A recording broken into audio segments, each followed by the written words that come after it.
നിലമ്പൂരിൽ 1000 രൂപയുടെ പണമിടപാടുമായി ബന്ധപ്പെട്ട് യുവാവിനെ കുത്തിപ്പരിക്കേൽപ്പിച്ച സംഭവത്തിൽ ഒന്നാം പ്രതിയുമായി പോലീസ് തെളിവെടുപ്പ് നടത്തി. മുതുകാട് തെക്കുംപാടം കുന്നപ്പുറത്ത് സുജിത്തിനെയാണ് തെളിവെടുപ്പിനായി കൊണ്ടുവന്നത്.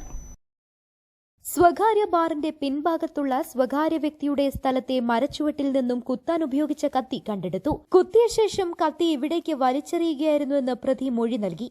സമീപത്തെ ഹോട്ടലിലും സമീപ പ്രദേശത്തുമായി എത്തിച്ച് തെളിവെടുപ്പ് നടത്തി. Nilambur CI BS ബിനുവിന്റെയും SI രതീഷിന്റെയും ASI നിഷയുടെയും നേതൃത്വത്തിലായിരുന്നു തെളിവെടുപ്പ്. വല്ലപ്പുഴ സ്വദേശി കൈപ്പഞ്ചേരി അനു ഫർസീനാണ് കഴിഞ്ഞ 17 രാത്രി കത്തിക്കുത്തിൽ പരിക്കേറ്റത്. സുജിത്തിന് പുറമെ മറ്റൊരു പ്രതിയായ കൂറ്റമ്പാറ ചെറായി പൂരങ്ങാട്ട് ശ്രേയസ് ദാസും അറസ്റ്റിലായിരുന്നു. തെളിവെടുപ്പിനായി പോലീസ് സുജിത്തിനെ കസ്റ്റഡിയിൽ വാങ്ങുകയായിരുന്നു. News bureau, Nilambur.